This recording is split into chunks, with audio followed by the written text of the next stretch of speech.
All right, so we've got our first sanding on the shell. That's just a rough sanding. That's 220 grit with a palm sander, you know, and it looks pretty good. As you can see, I don't want to go too low with this, so we just go real carefully here, get that black off there, and if you look carefully, you'll see that fleck grain. See that black in there? You'll never get all that out. That line, you'll never get all that out. Once something's stained or painted and gone into the wood, like that ding right there, that won't come out.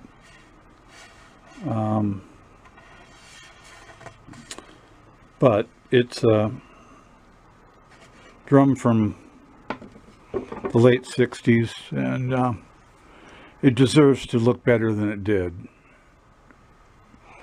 And so I'll keep you posted on how this is going. Next we'll hit it with 320, and we'll just keep going up from there, get it real smooth, and then we'll try some different stains, probably a walnut. Try to get this Camco walnut. You'll never get an exact, but we'll get something close to that, and I think that I can live with that. And I'll look for a brand new grommet, because the one that was on there, it wasn't salvageable, let's say. It's split, and even though I tried to take it off carefully, it just wouldn't come off very good. So I'll look for the right diameter grommet, and we'll take it from there. I'll keep you posted. Okay, so what we have here is we've taken this drum down to 320 grit actually at this point, and you can see what I did here. I did make a dowel. I didn't make the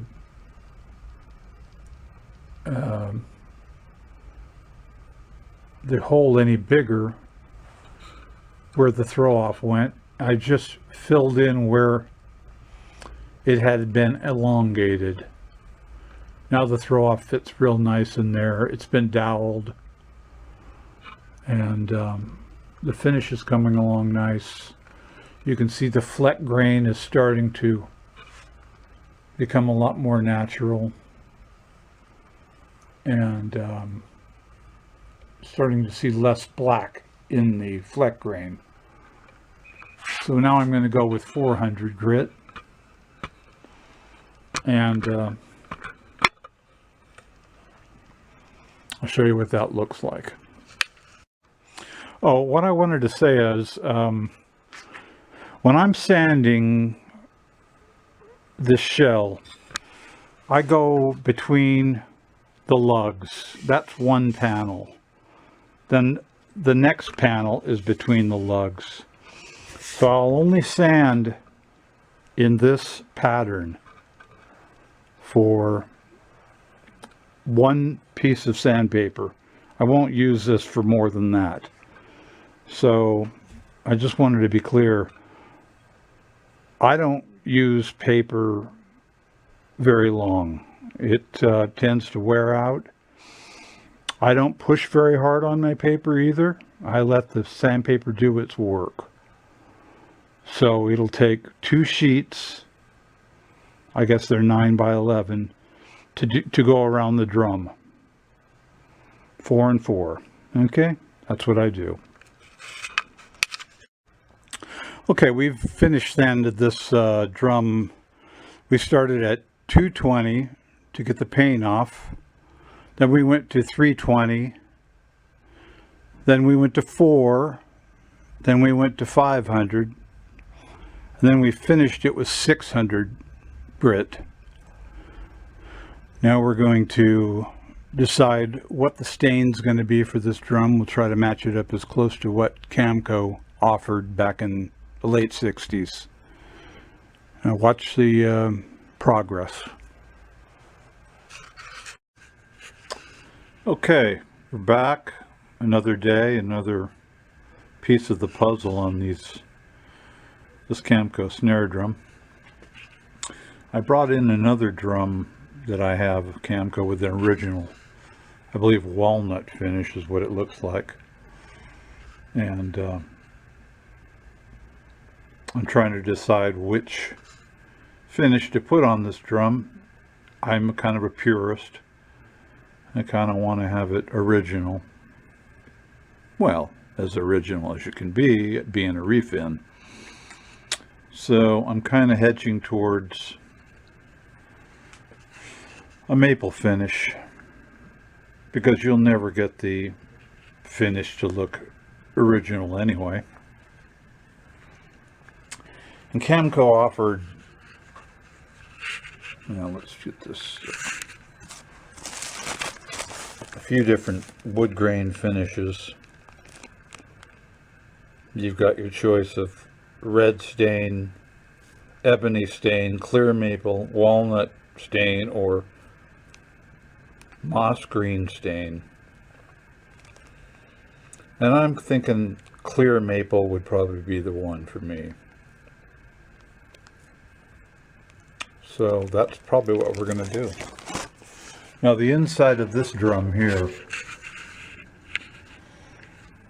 it came to me with another throw off, as you can see, and I happen to have the original, so I put that on there.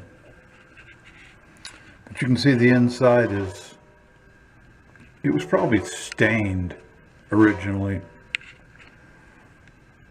Now these are jasper shells,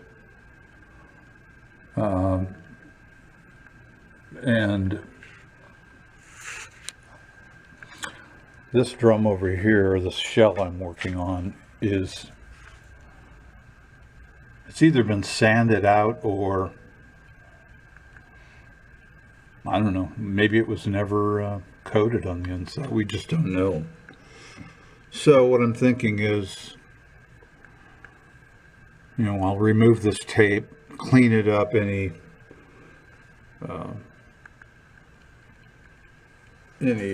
dirty spots I'll clean up and sand lightly, and then give it a honey maple look like the other one, stain, because I will spray the inside of this shell when I'm doing the outside, when I spray the outside.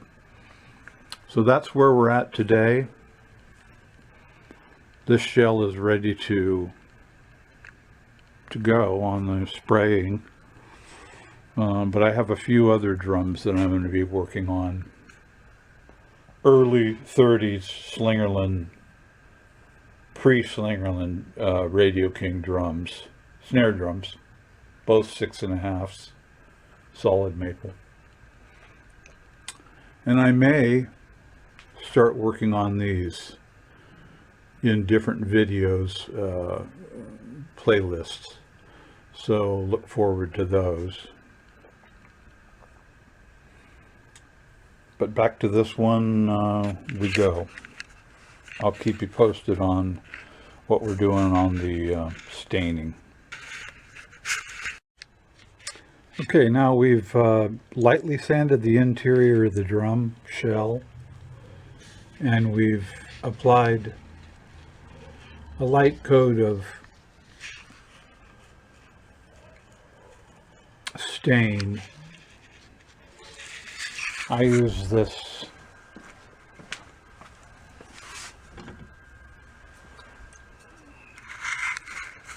Golden Oak, the Minwax product. I think it's pretty good stuff, and I just used very sparingly.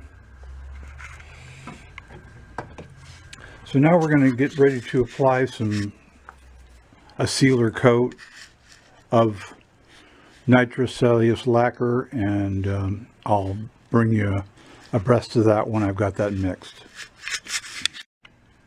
Okay, what we're going to do now is we're going to use a tack cloth on this shell, the outside of the shell, to get any fine dust off of it or anything like that. And here's what it looks like, this 3M product I use. It's two-sided, it's a tack cloth. The 3M stuff seems to work pretty good. And then I'm going to hit it with a light coat of Beeline. It's made for stringed instruments. It's a lacquer, nitrocellulose. I use a gloss brilliant shine for my instruments, so that's what I'm going to do. Okay, so I've cleaned my gun and I've got lacquer thinner inside. I've cleaned it, it's spraying well. It's a Binks Model 18 I've been using for, I don't know, 30-40 years. And I'll put this old lacquer thinner in this container here. Then I'll show you how we're going to mix up our lacquer. Okay, so we're going to hit it with a coat of lacquer on the interior.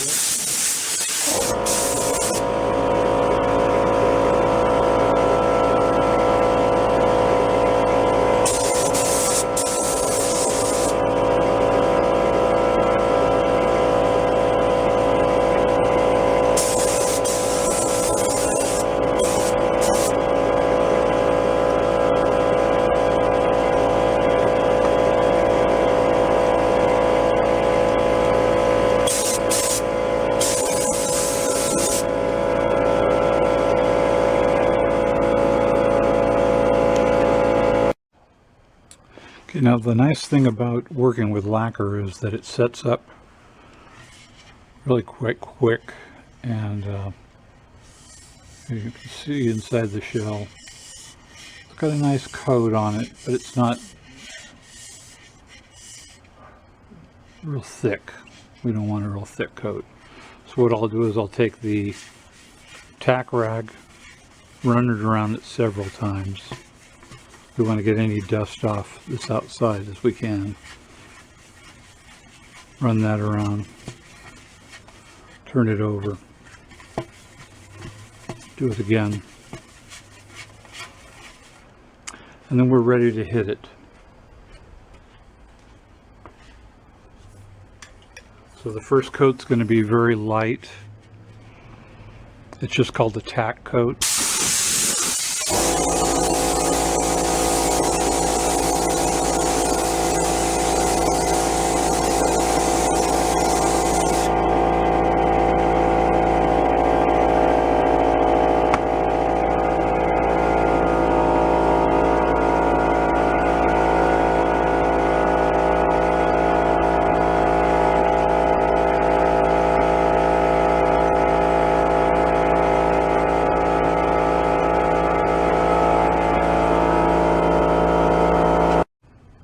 Okay, we'll hit it again with another coat.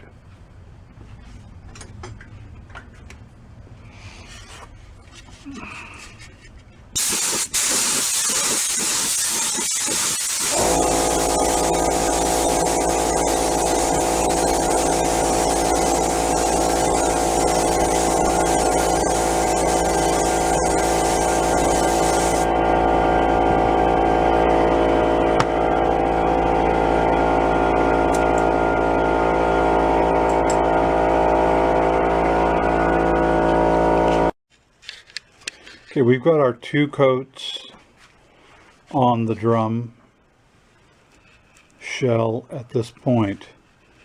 We're going to let it dry overnight for 24 hours. Then we'll go over it with a very fine grit, maybe 800 wet and dry, and get any of the loose bumps off of it, I guess you could say, and flatten it down to where there's no grain showing. But we don't want to go through the finish at all, so it'll be a slow process. Okay, another beautiful day to work on the old Camco snare drum here. As you can see, it started to seal itself up. It's got the orange peel on it, which we're going to get rid of. We want to sand that down. I've got some 600 grit wet and dry paper we'll use on that. And the inside looks nice. We're going to leave that just the way it is. So let's get to work. So what I do is I have a little container of water here, wet my paper down, and I just go in circles on this thing.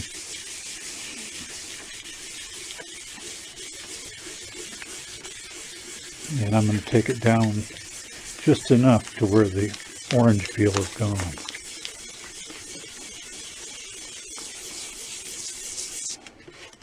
Once again, I just go between the lugs. That's one panel. And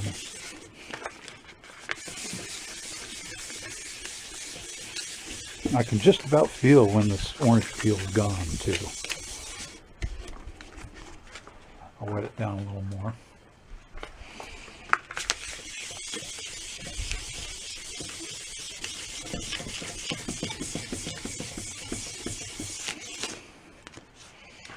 Now I'll dry it off.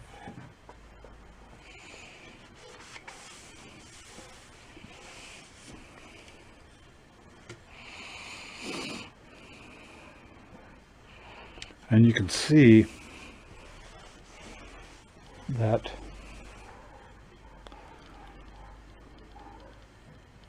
the orange peel's gone, but we've actually gone through the finish a little bit. So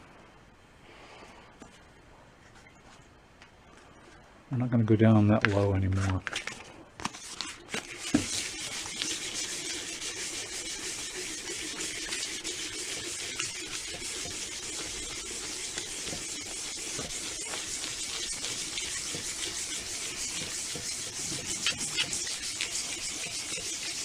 It's probably good right there.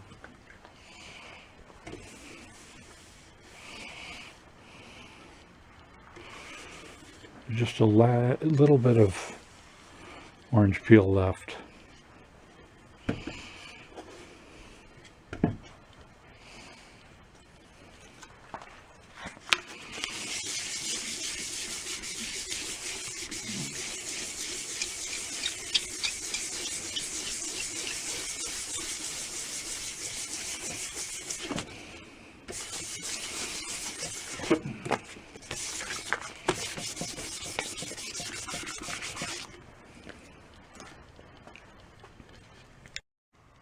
All right, well, that's the end of this portion of the Camco snare drum restoration project. I'll be posting the rest of this in future videos, so stay tuned. If you found this video to be helpful, please post a thumbs up and subscribe so you know that when these videos are coming again. And you can like and share with your others that find this content interesting. So till the next one, if you can do it yourself, not only will you learn, but you may even find a better way that you can share with the vast drumming community. Till then, see you later.